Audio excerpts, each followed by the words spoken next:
कपड़े धोने वाली बहू। शादी के पहले से ही विभा को कपड़े धोने का बड़ा शौक था। कभी नल के नीचे तो कभी तालाब के पास। अरे मेरी नीली वाली लुंगी नहीं दिख रही है। विभा की अम्मा, कहाँ रखी है लुंगी?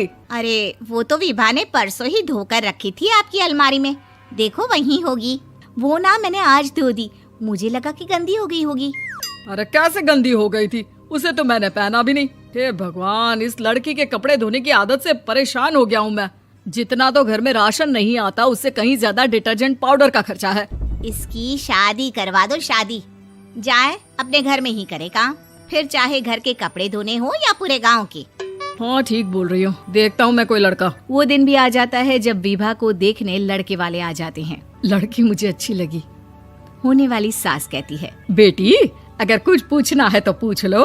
वैसे तो हमारी लड़की बहुत ही शर्मीली है, जो बोल दो वो मान लेती है, इसे क्या पूछना होगा। अरे कैसी बात कर रही हो माँ, मुझे इन लोगों के घर रहना है, सवाल तो कई है। हाँ हाँ बेटा, पूछ लो ना, क्या पूछना है। आप लोगों के घर कपड़े कौन धोता है? सास का मुंह बन जाता है।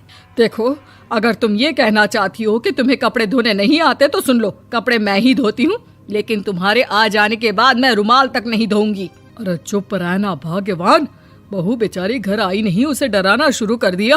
वो क्या है ना बिटिया, अभी तक तो ये कल्लू की माँ ही धोती थी, लेकिन अब तुम्हारे पापा तो दहेज में वॉशिंग मशीन देंगे ही।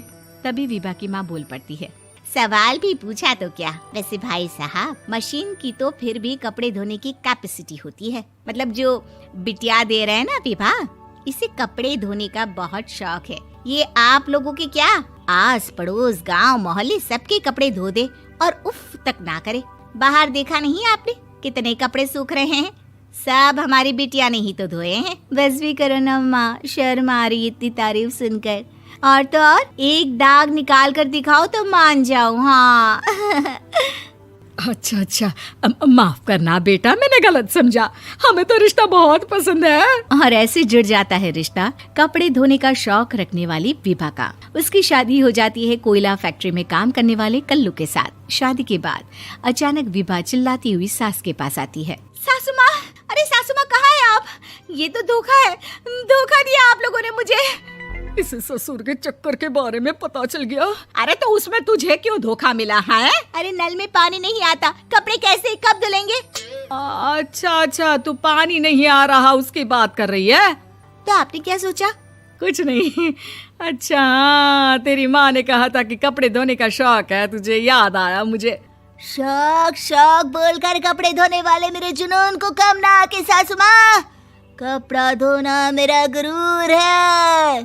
तभी पति भी वहाँ आ जाता है। अभी मैंने इसे सनी देओल की फिल्म दिखाई है, उसी के डायलॉग मार रही है माँ। अच्छा सुन, साफ बता रही हूँ, पानी सुबह 4 से 6 और शाम को 10 से 12 आता है, समझी? विभा टाइमिंग सुनकर हैरान हो जाती है। ये क्या भूतों का मोहल्ला है? सुबह 4 बजे उठकर कौन कपड़े धोता है? 4 बजे टंकी में पानी जाता है, फिर सारा दिन धोना ना, किसने मना किया? अरे कैसी बात कर रही हैं? 200 लीटर की टंकी में कितने कपड़े धो लूंगी मैं? सुबह ही उठ जाऊंगी मैं। अब क्या था, विभा सुबह 4 से लेकर रात के 12 बजे तक कपड़े ही धोती रहती। एक रोज सास पड़ोस से निकलकर कहीं जा रही होती है कि साथ वाली कहती है, हाँ कल्लू की माँ, जरा ये बताओ कि 2 साड़ी है, 2 ब्लाउज और एक पेटीकोट और एक नाड़े वाला लंबा कच्छा। हाँ तो? अरे तो क्या, कितना लोगी धुलाई ये बताओ। धोबन दिख रहे हैं हम क्या? हमारे पति सरकारी नौकरी से अभी रिटायर हुए हैं और बेटा सुपरवाइजर है कोयला फैक्ट्री में। धोबन समझ रखा है हमें। हाय रे कल्लू की अम्मा, माफ कर दो, वो तो मोहल्ले में यही सब बता रहे थे कि तुमने बहू को कपड़ा धुलवाने के काम में लगा दिया है। सास को पड़ोसन की बात सुनकर गुस्सा आ जाता है। वो घर पहुंचती है जहां घर के बाहर ही इतने सारे कपड़े सूख रहे होते हैं जितने कि किसी धोबन के घर पर। अरे ओ कल्लू की दुल्हन, बाहर निकल। माँ जी यहीं आ जाओ, बाथरूम में चादर धो रहे हैं हम। अरे अभी हम धोते हैं, तुमको बाहर निकलो। ये आस पड़ोस वाले बोल रहे हैं कि हम बहू से कपड़े धुलवा कर उसे कपड़ा धोने वाली बना दिए हैं। अरे छोड़ो ना माँ जी, किन लोगों की बातों में आती हो? आस पास के लोगों का तो काम ही होता है कि वो किसी तरह सास बहू को लड़ा दे। बहू सारे घर के कपड़े धोती है, ये क्या कम है? बोलिए। सास को भी लग जाता है कि वो बहू का ये सनकीपन नहीं छुड़वा सकती, इससे अच्छा है कि खुद ही चुप हो जाए। एक रोज सास और बहू मंदिर जाते हैं, जहाँ सास की साड़ी वहाँ खड़ी भीख मांगने वाली से मिलती है। माँ जी क्या बात है, आपकी साड़ी उस भिखारन से कितनी मिल रही है ना? हाँ हाँ देखो तो, दोनों की साड़ी मिल रही है। क्या बात है कल्लू की अम्मा, तुम खुद को तो अफसर की बीवी बताती हो और ऐसी सिंपल सी प्लेन साड़ी पहनकर घूमती हो। सिंपल और प्लेन नहीं है ये साड़ी। तो क्या सोने के धागे से फूल बने हैं? कुछ भी सासू माँ, कुछ भी। हाँ बने थे इस साड़ी में सोने के धागे से फूल। मेरे पति लेकर आए थे मद्रास से स्पेशली मेरे लिए 10,000 की। ताहे भाई साहब इस भिखारन के लिए भी सेम टू सेम साड़ी लेकर आए होंगे 10,000 की।